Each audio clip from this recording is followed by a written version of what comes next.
At the end of the series, a list of resources, for example, suggested book readings for parents and children, will be sent to you via email. Please be advised that this series will be recorded. However, comments from the chat box will not be recorded or shared, only the audio. I will re-enter the webinar in approximately 1 hour to read through any questions that arise in our chat box. You can find a chat box icon at the bottom of your screen. Feel free to submit any questions throughout today's presentation. We will try to answer as many as possible. If your question is not answered during the webinar, we will email you after the session.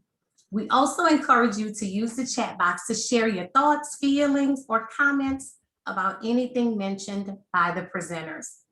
I would now like to turn over our webinar to Ms. Barbara.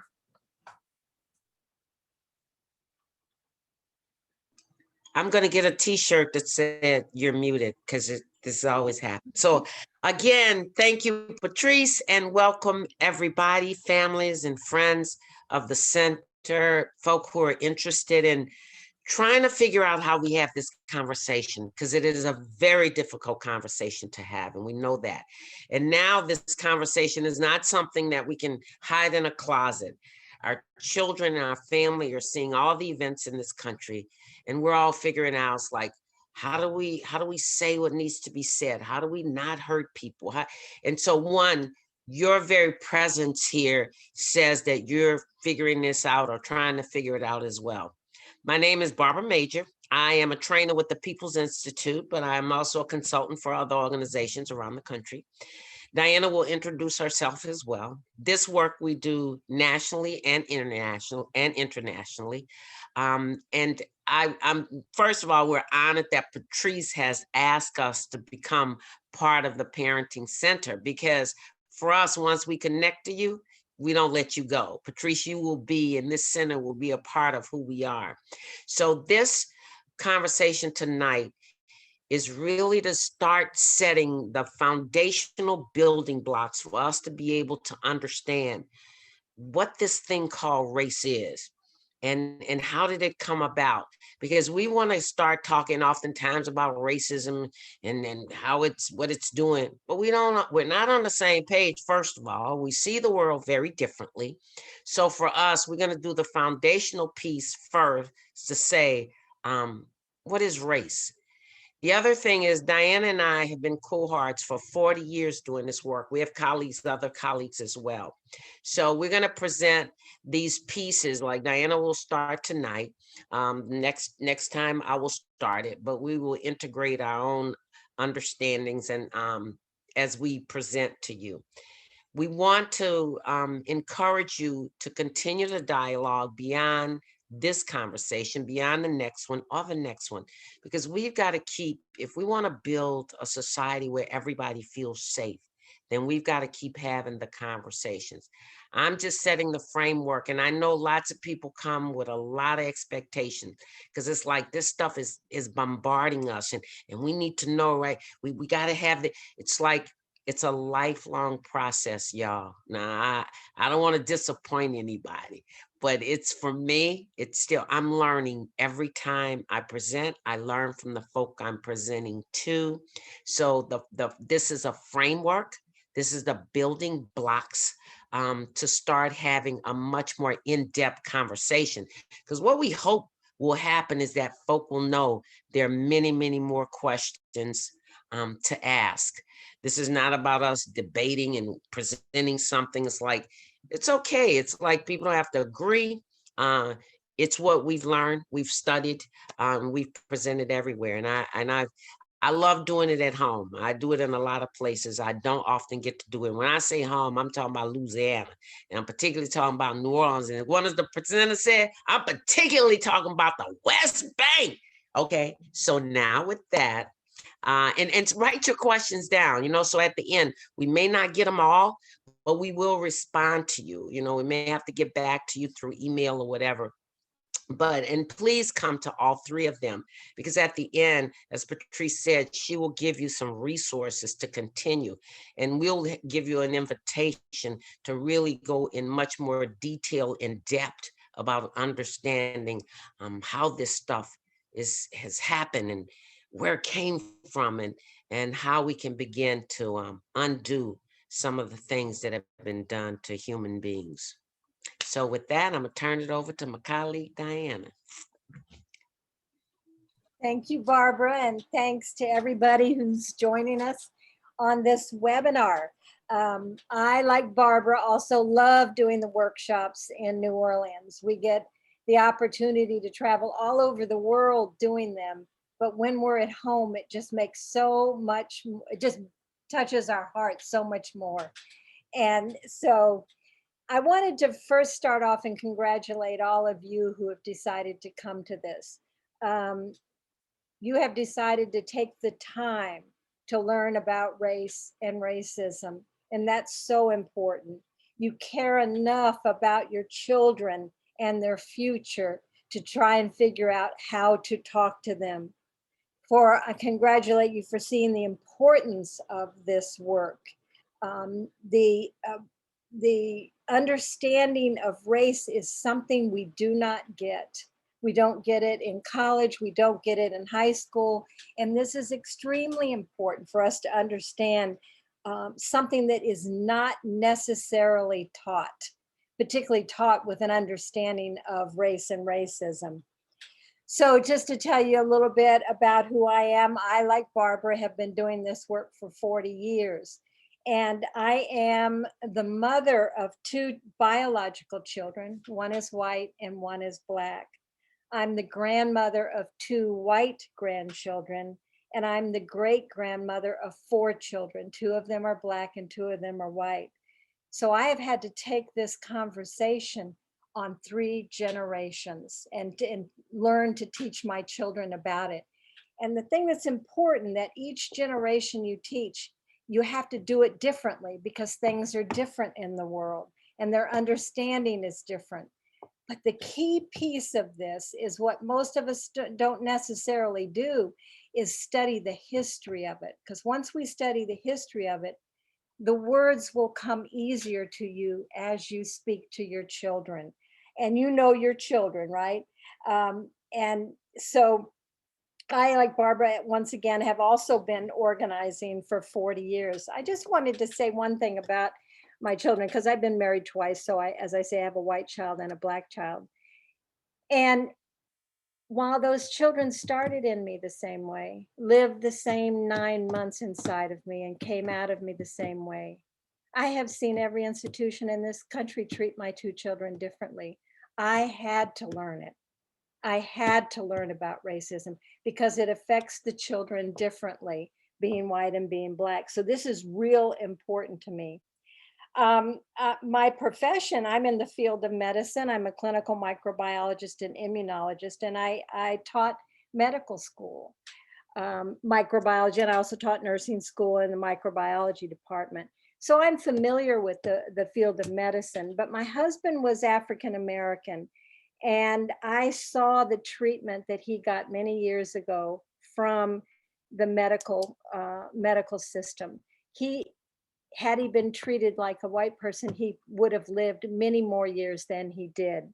And I left the medical profession at that time to do this full time because I know that a lot of the reason the world is the way it is because we don't understand history. We don't understand the things that we're going to be talking about. So I started doing this work with Barbara full-time 40 years ago. And I have to say, I've been organizing for over 50 years, but I never, ever understood racism until I met Dr. Jim Dunn, who was my husband and a professor at Antioch College. So I was so lucky to have somebody like Barbara and Jim Dunn and people like that come into my life so I could understand what was happening around me. So I definitely appreciate it. Wanted to say one other thing is that when my husband and I and our blended family moved to New Orleans, we couldn't find a place to live. I mean, it was very hard for us to have a blended family. You know, not everybody necessarily wanted us in their neighborhood. So I was also one of the founding members of the Fair Housing Action Center. I was board president for 10 years, and I was also interim director for a while. And the reason I say that is when we started doing the Fair Housing Action, we did an audit of New Orleans, and we found that there was 70% discrimination against Black people in Orleans Parish, and 40% discrimination when you were trying to get housing if you had children. I just read recently they did another audit, and there's still 57% discrimination. And so this is just to say a little bit about why it's so important for us to understand this so we can begin to undo this. Undoing racism is now my passion. And my passion comes from people like you that have decided to be with us for these 3 sessions, because you give me hope by you coming and saying, this is something we have to learn. And I had to learn. So knowing history is critical, and understanding history from when it happened is very different than how it's necessarily interpreted in our textbooks today. So we go back to say, what was happening at the time when this came up, and how were they thinking? Because we have a tendency to change it, right, Barbara? Over the years, we reinterpret it, not from necessarily how it was. So what we're going to talk about tonight is the history of race, and it won't be long, but it'll be probably, as I say, something that you might not have ever gotten. So I want you to take a minute and think about, what is race? How do you know what your race is? I want you to think about it for a minute. How do you know what your race is? Now, I know you can't answer that, but what I'm going to do is write down, generally speaking, what the answers are when we get it to people, because we're going to kind of sift through it and say, what is race? So how do you know what your race is? They may be able to put a couple of them in the chat, so we might be Yeah, able to do get that. a couple response. Yeah, Barbara, Put a- that's a great idea. yeah, put a couple of responses in the chat. And The we question is, how do you know what race you are? And what is that? What is Yeah, race? what is that? So you got the chat up there too, Barbara? You can see it? Yeah, I got it. Mm-hmm. Okay, we're giving you a couple minutes here.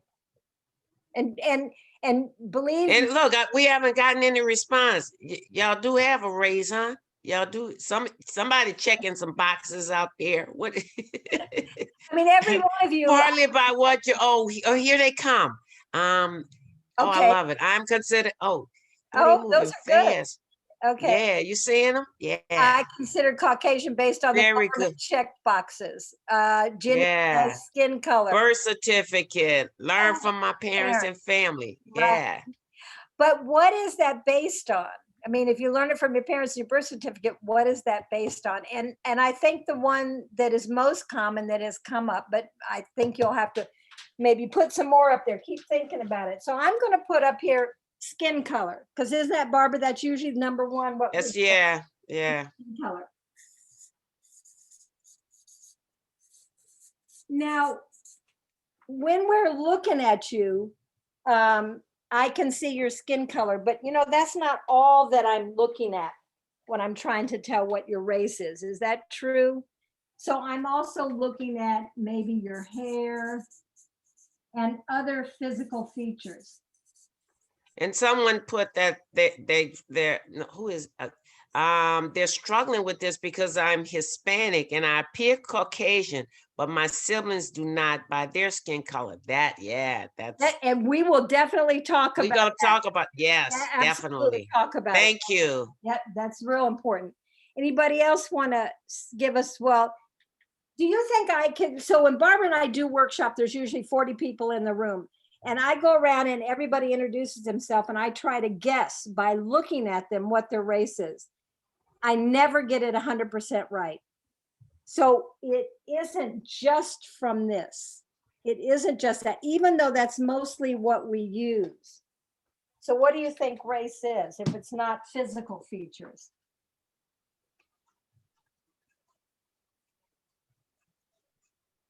Ancestry, very good. So that's usually the next one that comes up. Ancestry. And ancestry has to do with geography.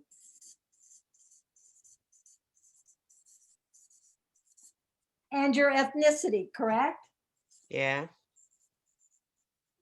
Okay, so if I know everybody's ancestry and geography, that also doesn't tell me what their race might be. Let me give you an example.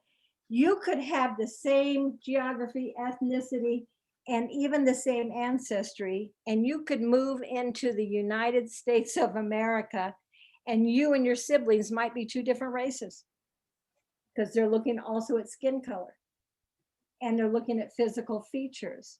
So this helps me understand what your race might be. It might help me a little bit.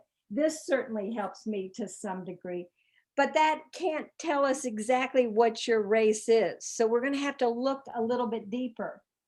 Another answer that we usually get is culture. So your culture would be, of course, your language, your dress, and things like that. This also might help me, but I can't say with a surety that any one of these can tell me what your race is. So clearly, it's something bigger than these three things. We also get DNA. People will say their People DNA. will say DNA. Wouldn't that DNA be under your skin color and your hair and physical features, correct? But let's look at that. Let's look at it. So if it is your DNA, and these things right here are a phenotypic expression of your DNA. In other words, your DNA is expressed in these physical features. So if it is DNA, if I send DNA to the most renowned geneticists in the world, can you tell me how many races they would be able to identify? And that's, I'll just say what it is. That's an easy answer, 0. You cannot tell anybody's race by looking at their DNA. Now, if you look at their DNA, what you can determine is their ancestry, geography, and ethnicity. So when any of us have a DNA test done, they tell you where your ancestors might have come from, but they do not tell you what your race is. Now, I don't know if you know this, but we are, all of us, if we put all of our DNA together, we are 99.98% identical in our DNA. So it takes a whole lot of DNA to for me to be able to walk and talk at the same time, to breathe, digest my lunch, and all of those other things. It does not take much DNA to make us look different from each other. Do you know why we look different from each other? Does anybody tell me that? Why do we look different from each other? I'm looking for an answer there. My mom is African-American. My dad is Caucasian. I have always been labeled as African-American. My birth certificate does not have my race.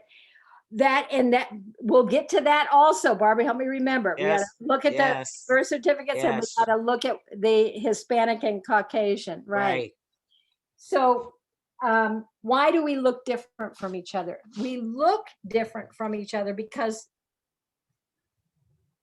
from different groups of society. We have physical difference due to geographical needs. Absolutely, absolutely. Yes. So the reason we look different from each other is if I'm from a very hot and very sunny climate, my melanin is going to be much darker than my melanin is. Melanin would be more expressed like Barbara's. My melanin isn't expressed as much as Barbara because that protects you from the sun. You might have thicker hair to protect your head from the sun. You might have bigger orifices because it's hard breathing in hot air, and that helps hot humid air. It helps to have that. I'm from a very much colder climate, so I have narrower orifices because if you're at 30 below zero, it's hard to breathe in it. So we look different depending on what our ancestry and geography is, all right? So we can't tell by your DNA what your race is, maybe where you came from. And what you also, if I find the full skeletal remains of a human being, I can only tell with 40 to 60% accuracy what your race is. That's if I find the full skeletal remains. Now, if you watch CSI and Law and Order and all of those things, they can tell with 100% what the race is. But that is simply not true. You cannot tell someone's race. So if I'm right when I find a skeletal remain 40 to 60% of the time, then that means I might be wrong 60 to 40%. Are you hearing me? So we determine people's race. How do we determine it? We use all of these things, but yet none of them can really tell us what our race is. So we're going to have to look a little bit deeper into this, and we're going to give you, now this, I want to tell you that all of this that I'm talking about has come to me through African Americans, Black people. They have researched it and looked it up and looked at past history to find this out. I did not come up with this. I'm just presenting it. But I'm going to give you a definition of race that pulls all of this together and is going to send us on a journey of understanding why we have race. So this definition was developed by Dr. Michael Washington, one of our trainers, and he is at Northern Kentucky University in the African Studies Department. He did it in consultation with Barbara Major, who added to it, and Dr. Milana Karinga. Dr. Milana Karinga, you may or may not know who he is. He developed Kwanzaa, and he also helped get African American studies started. So this is the definition. Now it's a long definition. So yeah, someone wrote in here, some is a result of climate. Absolutely, how we look is the result of climate. You're absolutely right. Thank you for saying that. So I'm going to give you the definition that they have come up with that has sent us on a brand new journey in life and understanding race and racism. So you'll get this written to you later, but if you just listen to it, we're going to go from there. So we say that race is a specious classification of human beings. Now, it's not species, it's specious. And you know how those professors are, they use those big words. Specious, specious means seemingly real, but no foundation. There is no foundation for what we're going to say, but this is seemingly real because race is one of the biggest indicators of your outcome in life in the United States. So it is real, but this doesn't necessarily make it real. Okay, so race is a specious classification of human beings created by Europeans or whites to assign human worth and social status, using himself or white as the model of humanity and the height of human achievement for the purposes of establishing and maintaining privilege and power for those who would become white. So that's saying a whole lot of things right there. So let me just grab a few. The assign human worth and social status, and I always like to use classical music. I mean, so if you think of classical music, if I ask you that, you'll name a whole bunch of European composers, and that is classical music. But isn't it true that every country has their own music? And why is classical music seen as the height of achievement? When my Black daughter learned dancing, she learned African dance, tap, all those different kinds of dancing. But the only way that she could go on is if she had had ballet, because ballet is the height of dance, right? So we're sort of shaping how people see the world, okay? So let me read it again. Race is a specious classification of humans created by Europeans or whites to assign human worth and social status, using himself or white as the model of humanity and the height of human achievement for the purposes of establishing and maintaining privilege and power for those who would become white. So if we look at all the white people in the room, not all of us got to be white at the same time. Different ones of us come in, which is going to speak to the question that Tanya said. I've struggled with this because I'm Hispanic and appear Caucasian. Okay. And somebody else wrote, I've always looked at race as a way of classifying others. It absolutely is. Absolutely, yes. Right. But this is the purpose of it. The definition of race we gave is the purpose. But we're going to delve into it. Now, if you have any questions that you need clarity on what we've said, please write them in there. Because I don't like to move on because I can't see your faces and if you're reacting or I frowning know. or laughing. So now I'm going to go into the basic, and I have to put quotes around it, the science of this, okay?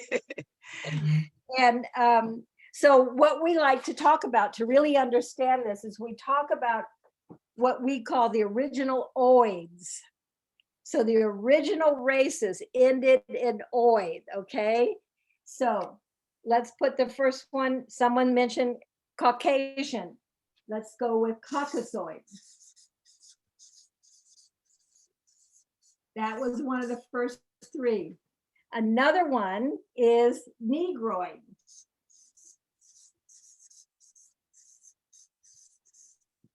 The third one was Mongoloid.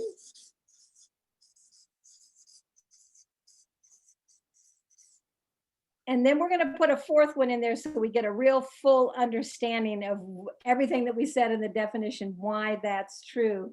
And that's Australoid.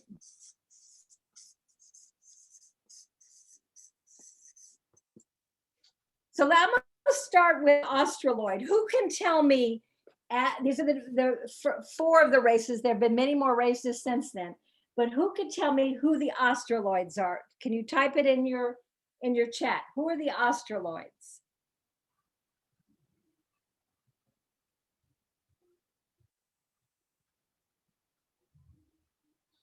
Richard said, I have no idea.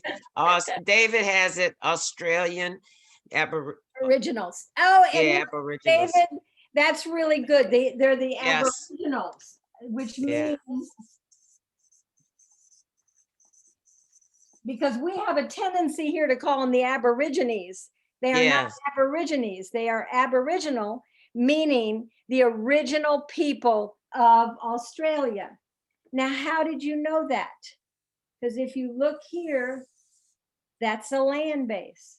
And who we are is based on the land we live on. So there's a connection. But why were they not able to put the Aboriginal people in the first three, Cockasoid, Mongoloids, and Negroids? Well, we'll just go in and say that. How is the Aboriginal people have characteristics from the Cockasoids, Mongoloids, and Negroids. So if you think about it, if it's all based on where we live, and many of us believe, indigenous people do not, I'm taking it from the belief that mankind started in Africa. Now, if I'm talking to indigenous people in Turtle Island, which is the Americas, they don't believe that. But if you started in Africa and you decided that you were going to move to another climate, you might move up to what would eventually become Europe and maybe over what would eventually become Asia. And then you would go down into Australia, what would become Australia. Now, to do that, it would take hundreds of years. So if you're used to the African climate, when you got to Europe, you sure better adjust your genes. And it would take many generations for you to survive in Cockasoid land. And then you'd pick up some features to survive. Then if you went into Mongoloid land, you would have to pick up some features from there. And then by the time you got down to Australia, you would have features from all three. So the people who are developing this said, no problem, we'll just put another race in. So that's why we ended up with so many races. They just made it fit into our definition of what race is. So, but at least the thing that's interesting about this one, at least you can see what land they came from. And the land you come from is the most important in terms of who you are, okay? Now, let's move to Mongoloids. Somebody tell me who the Mongoloids are. Mongolians, right? Mongolians, yes. So if a bigger, what would they be? not just Mongolians, they would be, what is the continent called now? Asia. Right. So they would be the Asians.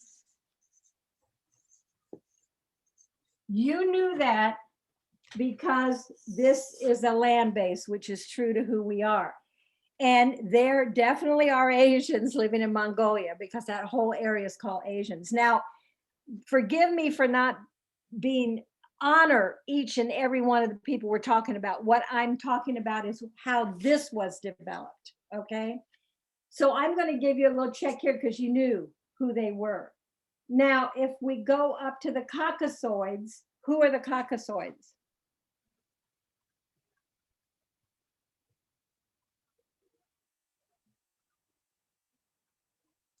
Very, very true. The Europeans, good for you. And I say that for a reason. Most people say the white people. Well, they were Europeans. Europeans. So I'm going to ask you a very important question. If they're Europeans, and that is our land base, why were we not called Europoids? And this is really important. Why were we not called Europoids? It would fit in here, wouldn't it? That may be a Europoid. Why am I called a Cockasoid? In case you didn't notice, I'm as white as they come, white hair, white everything. So I'm definitely white. She even lives in a little white house. It's really cute. I do. And in an attic, that's why I keep hitting my head. Does anybody know why we were called Cockasoids? I know someone in there knows. Where does the word Cockasoid come from?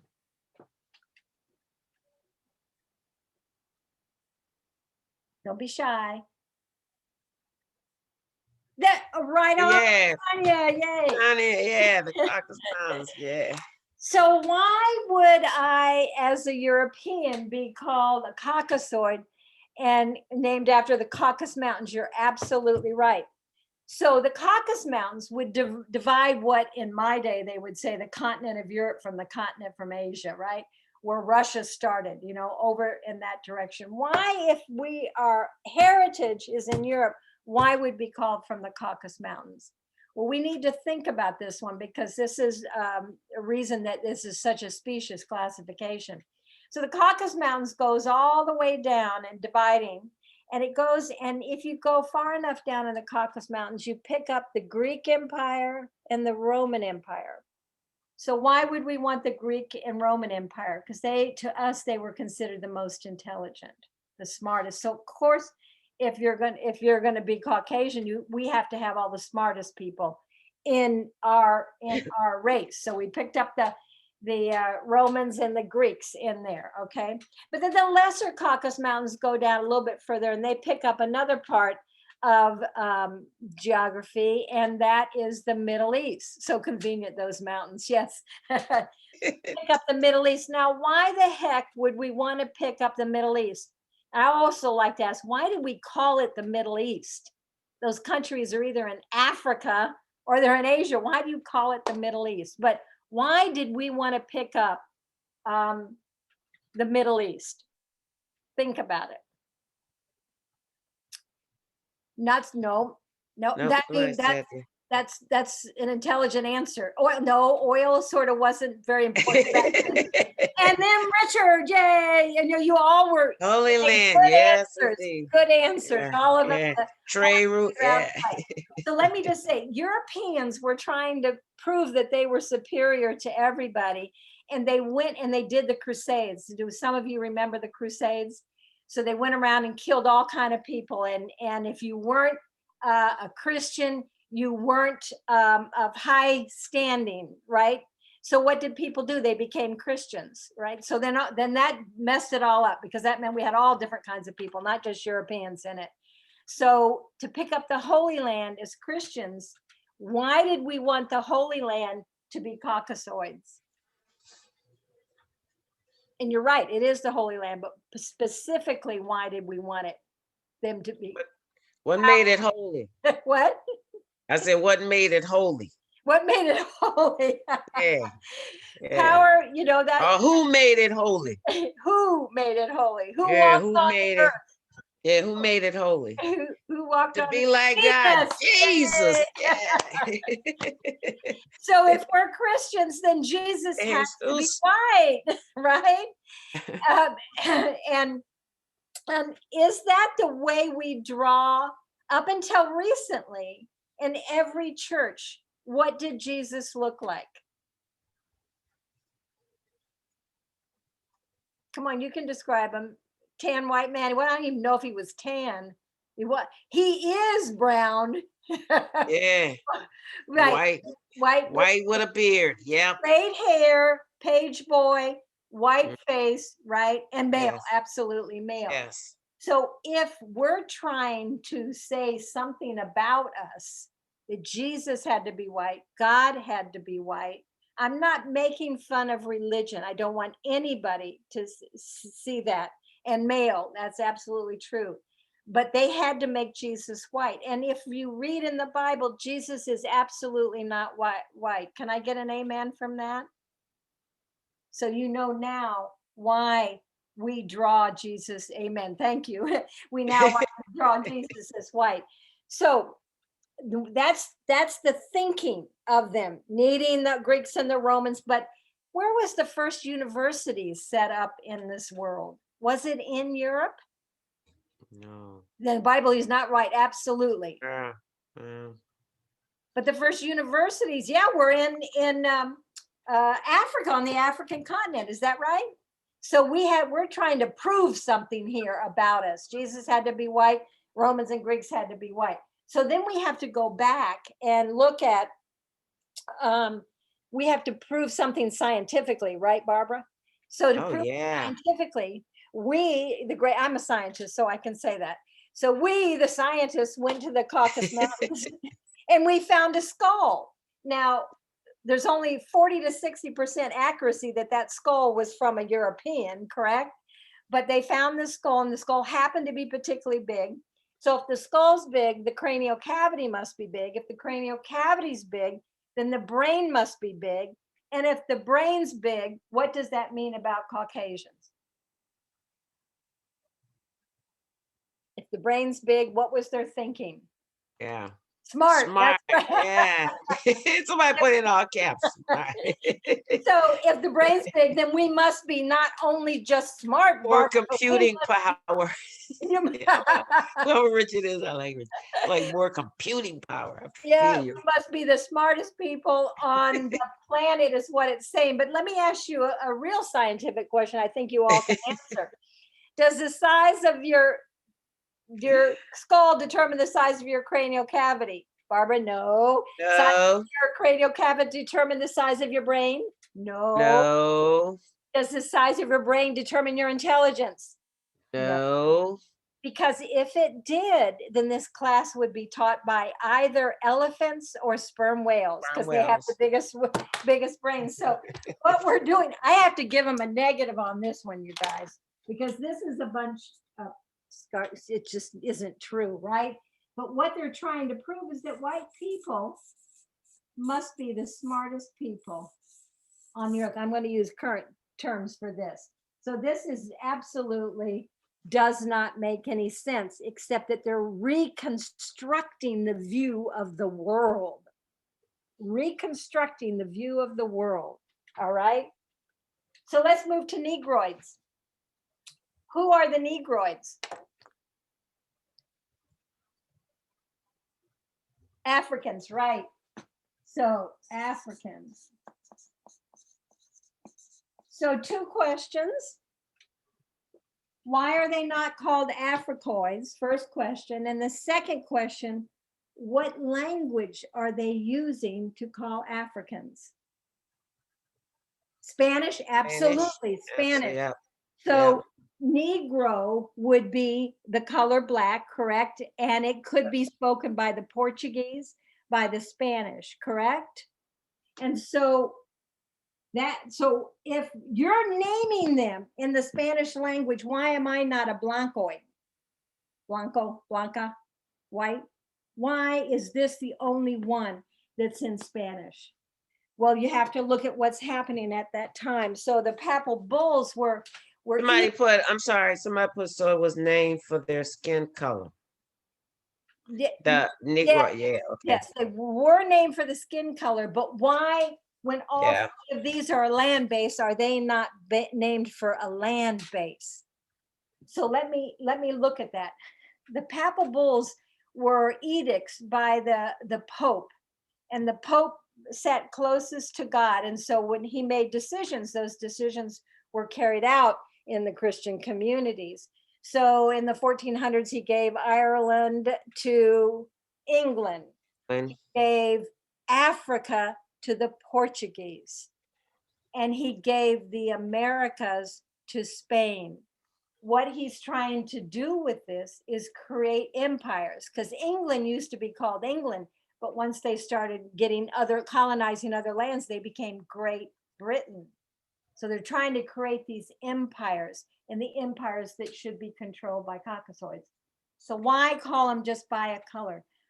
I want to remove them from their families, their civilizations, their heritage, their land base, their universities. I want to remove them from all of that so that I can do with them what I want to do with them. If I want to make them into property, if I want to enslave them, then that's why I will remove them from the family of mankind. So that's what's done. So they get a negative on that one. So if I'm going to hold white on the top, then I have to bookend it with something on the bottom.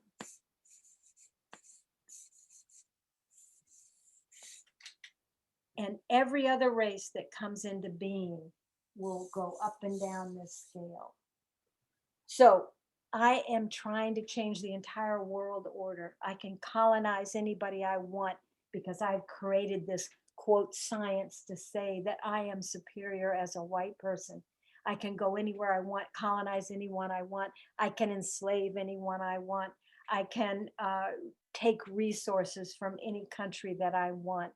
And this whole new world order then eventually comes to being to accept this, not individuals, but the world accepts this, that we kept doing this and doing this and doing this. Now, Diana, I'm sorry, just in terms, yeah. And when you look at this, I guess the evolution of this new world order, when you see white on top and black on the bottom, you also must understand that this concept was done based on the attempt to totally annihilate indigenous peoples. They weren't even counted. You understand? On this continent. So black, it's not like they don't exist, and they usually they'll fit them into the Australoid. However, in building this construct, indigenous people were, they weren't even counted. It's like they don't count because we'll eventually annihilate them, all of them. All of them. But originally, what if, as time went on, they put indigenous people in the Americas in the Mongoloids. And why that's right. With the land bridge. Yeah. Because of the Bering Strait, right? They said they could cross the Bering Strait. So all of this is just like unbelievable. It's just unbelievable if you really dig into it. And yes, they were named for their color of their skin because that's all the difference it meant to them, not their civilizations and life. Interesting, considering the Moors were a healthy influence on Spain prior to the Crusades, Europe's way of undoing the positive history of people of color. That's right. That's what's coming in. That's what we want you to see. And this is true even today. That doesn't necessarily mean that Black people in the United States have been treated the worst. Certainly Native Americans were annihilated from millions down to 1 million. It just means to anchor white on the top, you need to keep something on the bottom. And a racism is about holding, so white is held up on top, black on the bottom. The reason I put that others who become white can move up and down this ladder is because considering what is most expedient and politically and economically most expedient to keep white people on the top. So they move in and out. So what was her question? I'm sorry, Tanya, I think it was. Hispanic, yeah. Tanya, I think, Tanya. Yeah. So what happened was when Spanish people were considered white for many, many years because they were from Europe. They were many of them were bilingual. Many of them had great number of resources that we liked. They were moving into the Americas and all of that. So we invited them into the family of white. Then World War II, World War I, World War II, we saw a lot of people immigrating into this country. We asked them to come, by the way, during World War I and World War II, and they had darker skin, and they didn't necessarily bilingual. They didn't necessarily have a European education. So we removed them from the family of white, and that's where the term Hispanic comes in. Hispanic is not a race. It's a term that was given you when they came out of white. Now, everybody that got to be white had to make certain changes in their life to be able to get up to white. For some, it was very easy. The Swedes, the Norwegians, the Germans, they were early on were very easy to become white. Other people had to fight for becoming white. And I will tell you, it is a legal system that decides whether you can be white or not. It is the Supreme Court decisions that make us white or not white. So what I'm going to do now is I'm going to ask you, who knows what science was it that developed this? Anybody know? Many of us took this as a class. Who can give me the science? One new message. Okay, where is it? Oh, we're going way down. No, actually, it wasn't biology. Then it would be a science. No. So not sociology. Keep trying, keep trying. A lot of us took this. I'll give you a hint. It starts with an A. Anthropology, absolutely, anthropology. Okay, so originally anthropology was looked at as cultural anthropology,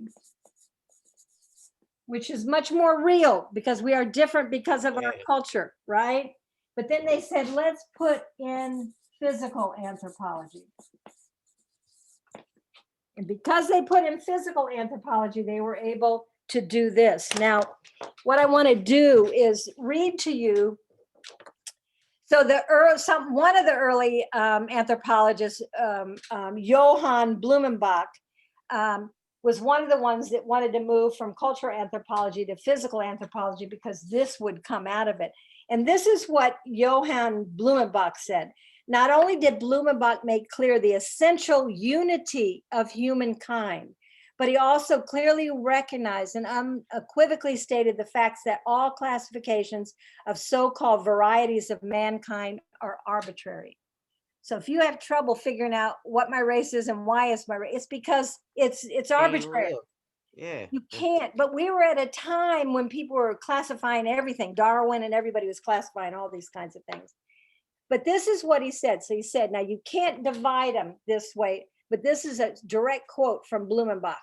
Still, it will be found serviceable to the memory to have constituted certain classes into which the men of the planet may be divided.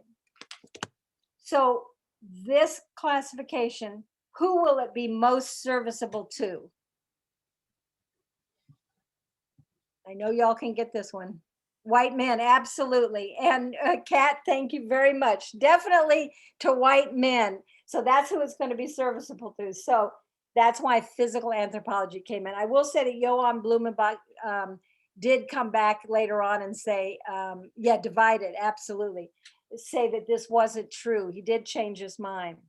But I'm going to put this into, I'm going to put it into some dates.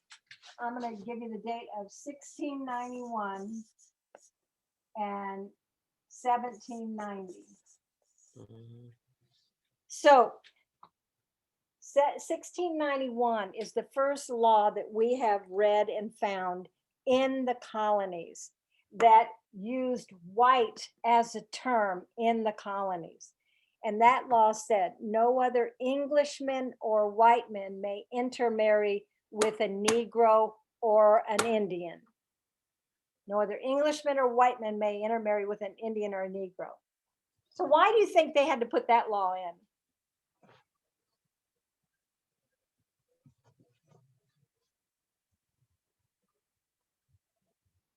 I know you're thinking, and it's going to come up really soon. Yes, Yeah, to preserve, you keep, oh, you're coming up, great. To yeah. preserve the white race. Because anybody we intermarry with, what happens to the white race? It disappears. Isn't that true? So you guys have got it. So to preserve this. Now they also said no other Englishmen or white men may intermarry. The English could keep their status because they were the highest status. But all the rest of us that came over from all the different European countries, they wanted us to melt into one thing called white, because that's how they can basically control us and move us up to this level as becoming white. All right. So that was in 1691. So we've been using this in our laws since 1691. In 1790, this classification came in. So science, quote science, backed up us calling certain people white. So this classification didn't come until 100 years, almost 100 years later. Something else happened. Yeah, Leslie had mulatto, quadroon, octroon, those classifications, and all of that's about degreeing our humanity. Because the closer you are to white, the more human. As Diana put that up there, white on top, Caucasian on top, and black on the bottom. All the rest of those, mulatto, quadroon, octroon, all of that is degreeing your humanity. Yeah. As if you could actually measure. They're not real. And those were used, the quadroon, octoroon, and all that was used mostly in the America, South America, because of the Yes. Spaniards. But mulatto was used here. My mother, born in 1921, called my daughter a mulatto. So, but they had no understanding like this. So we know Right. those are wrong. Okay. So, but another thing happened in 1790, and then we're getting close to closing it up, is that 1790, our first Congress met. And 1787, we got our Constitution, et cetera. The Congress met. And the first act of Congress was the Naturalization Act. And I just have to say this, and you can think about it, because we'll learn more about it as we go the next 2 days. I'm not going to go into it too much. The Naturalization Act. The Naturalization Act that said only white people in good standing could become naturalized citizens of the United States.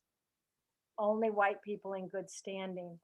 And this didn't change to allow other people citizenship standing until 1953. So that was a long time that only white people come citizen. If you're a citizen, right, Barbara, you can vote, you can own land. Own land, you can sit on jewelries, yeah. Right, all of that stuff. So these are very, very important. And so this, and you have to go back and look in some of the old books to see this.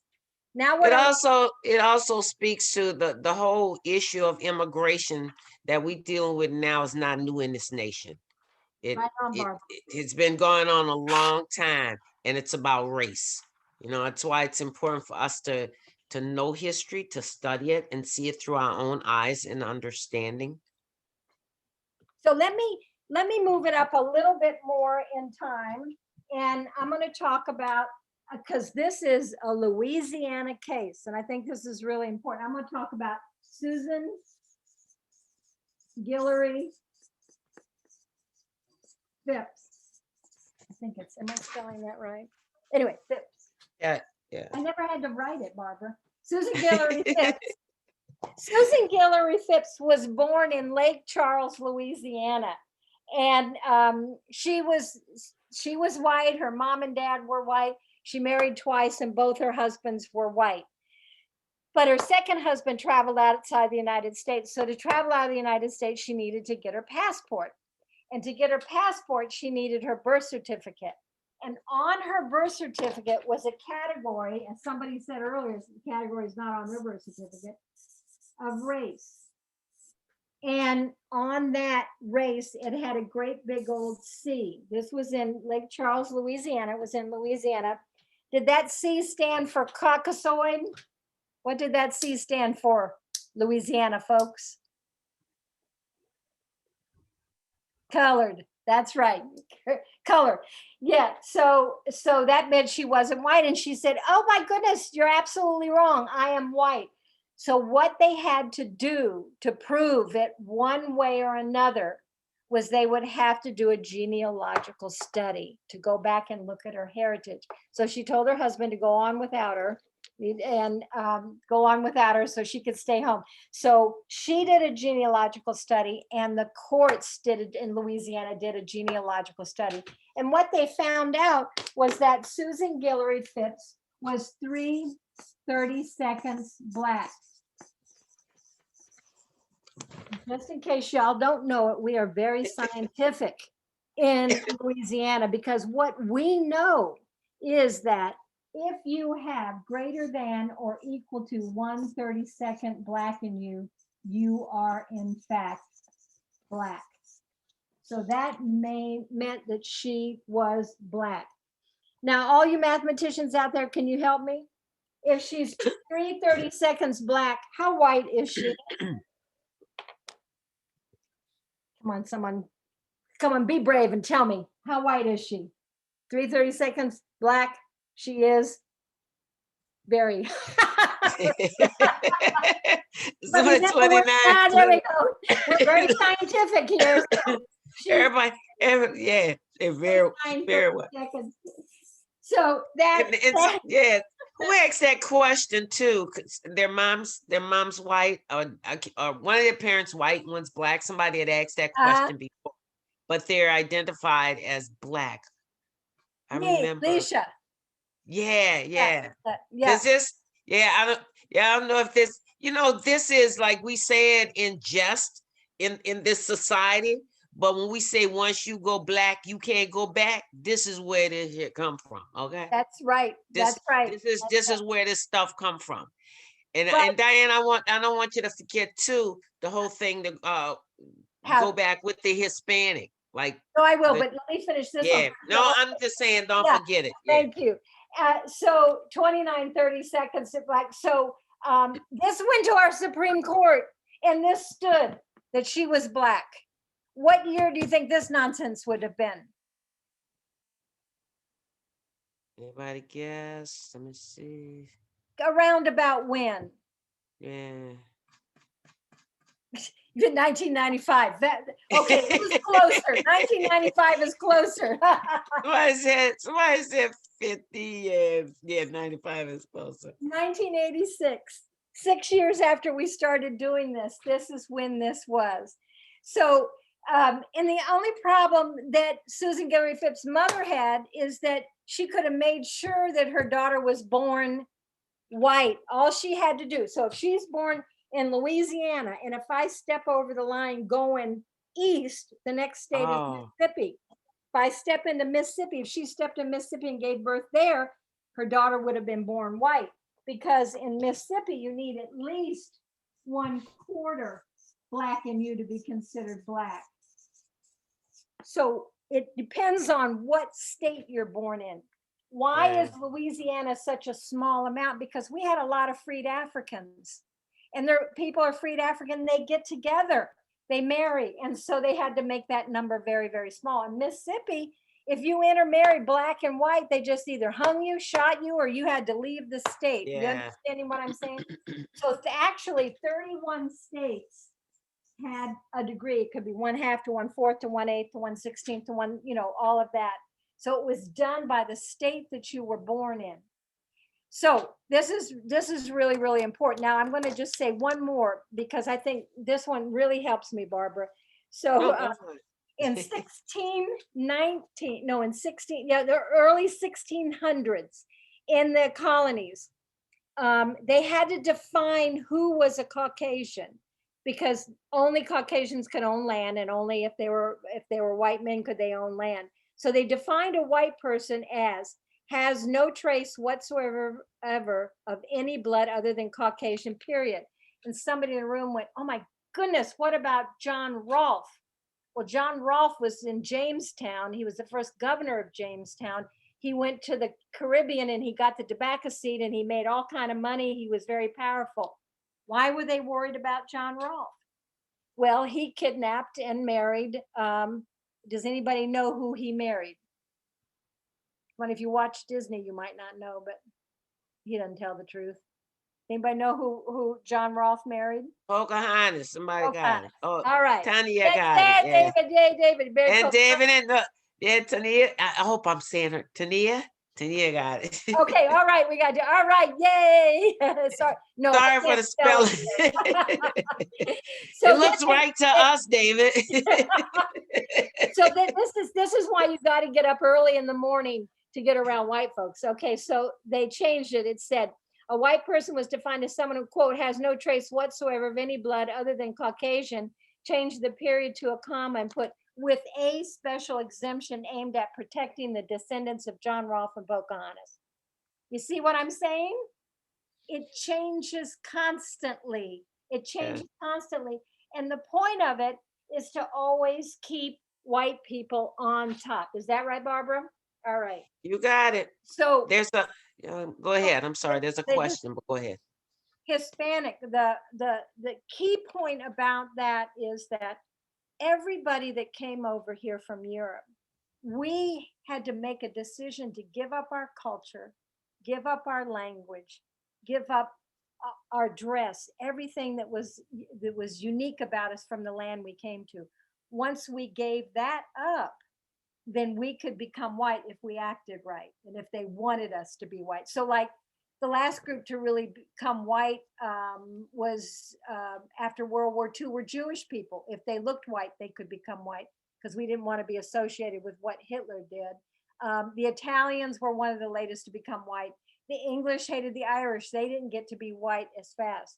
So now what Barbara and I have noticed is the last 20 years, we've noticed that they've been reaching out to Latinos or Latinx people much more than they ever did before. Why is that? Because if we look at this,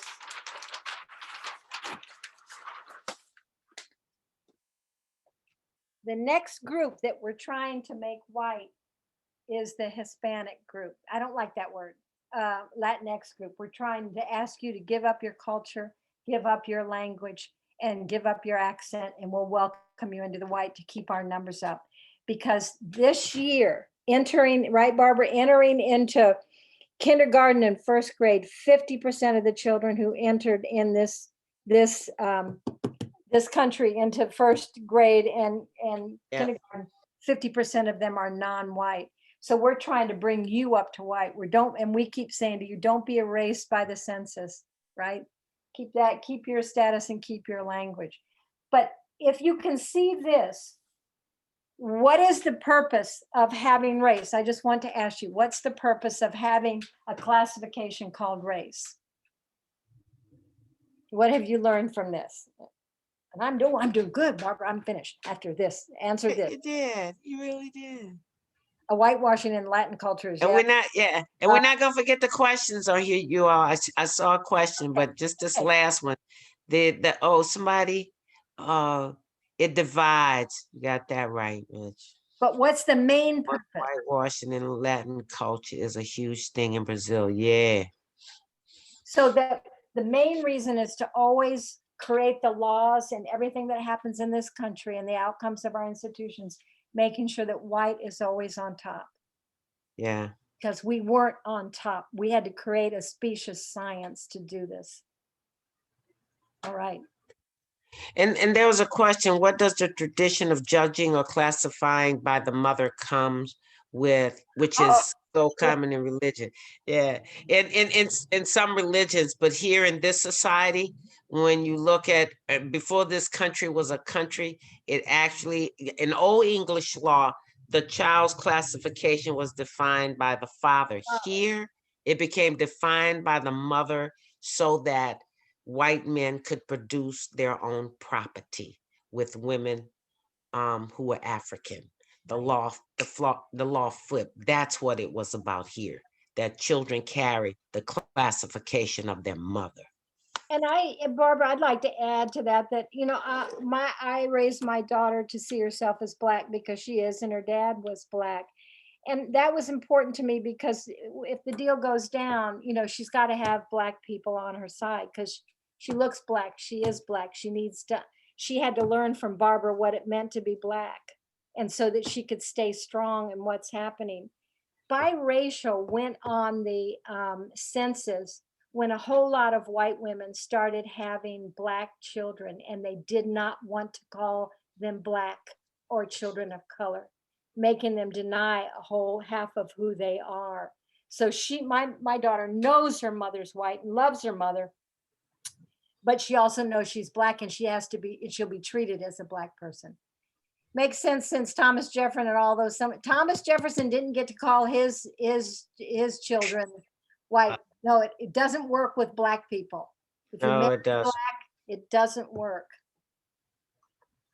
All right, I'm Open for questions, yeah. Yeah, Or Patrice. comments or whatever. Yes, that was such a great lesson. I've heard this before, and hearing it again just makes it even better. So I know I'm going to have to hear it a third, fourth, and possibly even a fifth time. So thank you guys for that. What I've noticed as a feature on this webinar is that I can give those who are willing to be heard an opportunity to speak. So this is time for us to be able to ask questions of the presenters. So you have an option. You can either by choice put your question in the comment or in the chat box, or I can allow you the option to speak and ask your question that way. Since it's a new feature that I'm unfamiliar with, all I ask is once you're done, if you would mute yourself to allow someone else to possibly speak as well. And so Patrice, the first question. Can I just say somebody wrote this should be taught in primary school. Yes. And I want to tell you that we looked at all colleges and universities of education, and they were not teaching this. Right. And anthropologists who have come to our class said, oh my God, we need to say the reason why we have this. So I agree with you. Okay, Patrice, go ahead. No problem. So when or how will we receive the literature where the history can be read? And we talked about that earlier being the end of the series, but is there anything, Miss Barbara, Miss Diana, you would like to add? And for folk to understand, you're not going to find all this in one history book, but there's a list of books that we can suggest to people. I always suggest to really look at the history of this country, A People's History by Howard Zinn. It's not just about race, but to really look at the history of the origins of this nation helps. And there are other books that we can put on the list. They're in the Mat of Color. There are books that shows just the laws themselves and how they were put in place. I'm trying to think. Higginbotham's book. That's Higginbotham. Yeah. Color. But the other one is Color by Law. That's Color a good by one Law too. is really good, but an old one that you can really look at the philosophy is called Race, Man's Most Dangerous Myth. It was written in the 1930s. Yes. I think so. We'll bring you some books, and if you want to tell us exactly what you want to know, we can give you some real good ones. And he put they didn't teach that during Black History Month. No, they don't. He did. We did. We were all around the country teaching it, yeah. But they should. Stacey, you right, they should. Anybody else? Yes. Okay. We have about 15 minutes remaining on our webinar session for the night. So go ahead and light up that chat box with the questions that you may want to ask, or even comments. Somebody say you didn't come to my school. If we're invited, we'll come, I promise you. I recommend the Audible version of People's History is read by Matt Damon. That's funny. I'm struck by how language. Go ahead, Ms. Barbara. No, I'm struck by how language has been used as a framework for creating yes. Do you currently see current trends in language that are trying to untangle this? Yeah, because one of the things is people are becoming much more conscious about linguistic racism, because it is very difficult to speak in anti-racist, even anti-oppressive terms with the language that we have. But folk are now beginning to, I won't tell you that, oh yeah, we're really on the cusp. We just have a long way to go in this country. But the recognition that these languages, like people say, well, let's just get rid of the boxes and race. We can't do that, No, unfortunately, no. because that's the only way we can demonstrate the disparities from every one of these systems. But language, when we have like the 2.5-day piece workshop that we do, we go into linguistic racism as a manifestation, everything from, black lie, white lie, all of that kind of stuff. And some of that will be, Patrice, we're getting for you to put on your resource list at the end of the 3rd session, that folk can begin to see how disempowering language can be, particularly when you're working with children, because what words have, what words mean and how people feel them. And that was Tanya. She was also the one that mentioned earlier about her family or her sister being Caucasian. Yeah, So that is Tanya. yeah. I know And you that guys just wanted proves to the address point that you can come from the Yeah. same family and come to this country, and one of you's called Hispanic and one of you's called white, right? Yeah. It- And folk understanding that when you become white, you don't just become white. You got to give up. You got to stop being who your people were. You got to stop belonging to who you belong to, your language, everything. Because see, language is not just words. And when folk understand that language speaks of who you are as a human being, that it's deeper than just a word. And so the becoming white thing has come at a cost for people of European descent. And that's something that they have to struggle with. And that's a decision that someone in our lifetime made, because the first generation that came over here from Europe said, no, I'm going to stay German. I'm going to stay who I am. And the next generation said, no, I love you, Grandma, but this is the only way I can get a job. This is the only way I can go to college. Right, Barbara? I mean, Yes, that's what they're yes, saying. yes. So, Give it up. yeah. We have a So just- comment from Leslie that says Sister Yes. Soldier speaks the vernacular in the classroom and in the educational system. Yes. Yes, yes. Yep. There's a lot of books written about this. And the fact that part of this is you getting involved.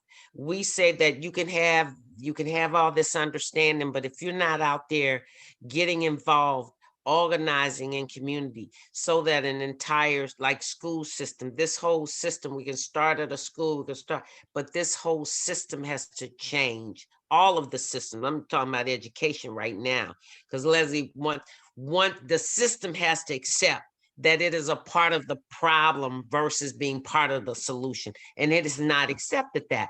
But it's not just a system, because a lot of parents don't even know. We do the best we can. We send our kids to get a good education. A lot of this is going to be our responsibility to help our children rise above all of the lies they're being told and the misdirection they're given.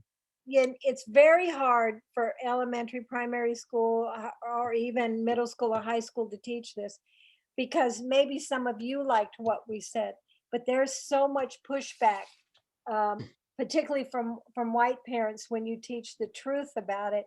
Yeah. They might get fired. They get, all kinds of things happen to them. So that's why parents, all of you as parents, need to push your schools to tell the truth about, Lincoln said, I don't care what we do with the enslaved Africans. We can send them back to Africa. We can free them, or we can keep them slave. I'm trying to keep the Union together. We don't even teach the truth about him. I mean, he did eventually free all the slaves, but he didn't free the slaves in all the states that had slaves, enslaved people. So the truth is not told. It's just not told, and we need to tell. And it's hope, but there's hope. Not right. I won't say here, but the work that we're doing, where an entire school district is sending all of their teachers to really understand this, because it's not like we can give you the answers here. This is what you go do, but all of their teachers have to have an understanding of race and racism and history, so that they impart in our children truth. Because and people are not just lying because they want to. Well, some might be, but people are lying because they've been lied to. They don't know any different either, just like I didn't, just like some of you may not have had. So we've got to create space for folk to get correct information. And I will say, you asked Richard, that isn't it documented, the school system at some point taught this. I was taught some of this, but I'm well into my 70s. And so it was very different back then. So I learned some of this. I learned the somewhat about the oids, and I can't remember it because I was too young. But I also remember that my father was in the military, so I did my elementary school in both Germany and in the California. We were all taught Spanish because there were so many people of Spanish speaking came to California that we had to learn it in elementary school. And so things are changing. We're really pushing this information further and further away because it's harder to keep this on white on top. So it just depends on when you're born and when you went to school. We have David who would like to speak, so I'm going to try this new feature. David, I'm going to allow you to speak at this time. Give me 1 second. If you can unmute yourself, David, there you go. David. Thanks. I get to be the guinea pig. You've kind of hinted at this a few times, and I wanted to address or bring it up. Generational differences and being raised generationally differently. You said you're in your 70s, so you've seen this country change positively, negatively. You've seen a lot. Would it be safe to say that the millennial generation or late generation X is going to be a big catalyst in these hopefully future positive changes, because we were the first generations to be integrated and be exposed to racial disparities and differences from childhood all the way up, whereas if I can use you as an example, you were well into your adulthood before, if I can assume, being exposed to these racial differences and disparities. That's absolutely true. But what I will say is that the more and more studies are done, my daughter's a millennial, my son's 50, my daughter's 36. And what they're finding is they're becoming less tolerant. And David, that's why it's so important for us to talk to the millennials and Generation X and all of them more, because as we see the split in this country, which so much of it's done on race, it is never something that we can say. I mean, because when my generation came, I'm the first year of the baby boomers. When my generation came, they said we were less bigoted, but we kept the system in place, right? Right. So nothing is written in steel. People, particularly whites, are pulled in one direction so often, unless you have good education and good counseling on this. Does that make sense, David? If you read the latest, I think they can be, David. However, if they don't understand this, and I don't assume that they do because they've been what you call integrated, what that integration has shown me is that the outcomes of these systems has not changed in terms for Black folk. Don't mean that we don't have some Black folk with some good jobs, some with some money. But overall, when you look at the data, the millennials and X can make this so much different. However, when they don't understand this, it will be repeated. Because when I look at history, what I see is that racism can come in and change the way it looks, put on a wig and some lipstick, and folk don't even know it's racism, and things stay exactly the same. And when I travel around this, I don't care if it's college campuses, millennials, I think, they've had access to have more an understanding and analysis of racism. But when I go deep into it, them young brothers and sisters too don't have a deep analysis of structural racism, systemic racism. A lot of folk are still on the point of, well, we just all get along and love each other, then it's all going to be all right. But folk are saying the language, but do they understand what this language means, the depth that it goes, and the amount of time it's going to take to reconstruct what we have? I'm hoping, because I think they are smarter than my generation. Oh, they are. They are. Yeah. You've been exposed to so much more. Mhm. But exposure alone does not give you the depth of the analysis that is required to take this stuff on. Because it's like gotta a wave. The wave is. goes up, you learn something, but the wave always has to fall back down. And Yeah. the country pushes us, and that you have to work so hard to keep up with this and keep. But y'all gonna do better than us, because You you know what will. old Yes, people you say, will. when you stand on the shoulders of those who came before you, you should look further and see more. So Mhm. our expectation is that you will, because Diane and I stand on the shoulders of folk who came before us. The And so we thought saw a pattern. little bit further. We Mhm. learned a little bit more. It's y'all's turn. Look further, see more, do it better than us. And you Because know we know what, you can. David, we had to have armed guards when we went certain places to teach this. I can Mhm. tell you, not just other countries, but to No, teach here, it when we in this started country. here in this country. And so yes, it's better. And yes, but I'm just, it was Barbara saying, you've got to keep teaching it and keep people on point. And I really appreciate your question, because I do have hope. We have to have hope. You have to have it. Yes, We're we gonna have be a couple working of, forever. I'm sorry, Ms. Diana. We No. have a comment from Jenny. She says her daughter feels it that way, but then there is so much fear being instilled to reverse that. We have a comment that said, but are they only listening to what they hear on social media? Yeah. Get rid of the system. And how do we say it differently? I fear white people are afraid they will lose their positions of power by allowing it to change. But going back to the question, how do we say it differently? Mhm. For me, in terms of how do we say change differently? How do we say, what is it that needs to be said different, I guess? Stacy, will you elaborate a little bit more in the chat Yes, box, please? thank you. Mhm.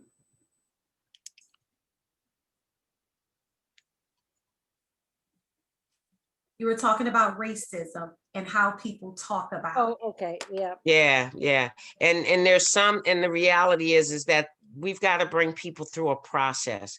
You all have come to this, and we haven't even really gone into depths in it, and we only have a few minutes, but we've got to, first we got to start where people are and help them grow to understand, but we can't just throw out the word that describes the reality. That's So right. it's like, there ain't no, folk want to land on a soft bed. That's not always possible, but you don't throw people on the ground. You got to start, you might start with bias, anti-bias stuff, but you can't stay there is what I say to folk. You start there, that's where people are. And some folk on journey with you, some folk not. I mean, but we know that we start with bias. That's where a lot of people are talking about now, the anti-bias, but they don't want to go any deeper. Anti-bias, being anti-bias is not going to change the racial disparities that we see. Being anti-bias, I'm not saying it won't make a difference, but if we really want to change this, we've got to think of how do we reconstruct the systems and institutions in our society. I think what people hear, down with the systems, like, nah, I want an education system. I want a healthcare system. I want it different than what it is. That's what we got to start saying. How do we change these institutions? How do we radically transform them, not tear them apart? And folk, and let me tell you, I don't care what you say. Some white folk gonna always feel that to bring about, if we win equity, they lose, because that's how folk are socialized. And as long as we believe that in society, that if everybody is treated equitably, that somebody else gonna lose, we'll never get there. But you know what? We're gonna have to move, because we can't stay where we are. And And the reality, we okay. can't. Mhm. Go ahead, And Diane, I'm sorry. racism is expensive. Racism Yes. is so expensive. It kills people. All of this stuff that happens, if once we realize, if we can come together and look at those institutions and have equity come out of those institutions, everybody will be better off. Each and every one of us. I don't worry about losing power. I want there to be equity so everybody has an equal chance and everybody can be who they want to be. Right now we can't. I'm a white person. If I step out line of being a white person, my family comes down on me really hard. I mean, I'll always be a white person, but you know what I mean. If I start talking about this, so we economically we will all be much better off. And anti-bias, we find, right, Barbara, over the years the words change. Yes. Anti-bias is about Multiculturalism. individual. You can't solve it one individual at a Right. time. We have to learn this and then look at our institutions and change the outcome. Exactly. To Yes, look at we where have the anti, about 1 minute. Go Oh, ahead, Ms. okay. Barbara, sorry. to no, interrupt. where the anti-bias is, where's the bias within our systems and Yes. institutions, Very not good. just where the bias is in us as individuals. These biases are in everything because all of our institutions are created from a value system and a world view of white people, even Right. Black institutions.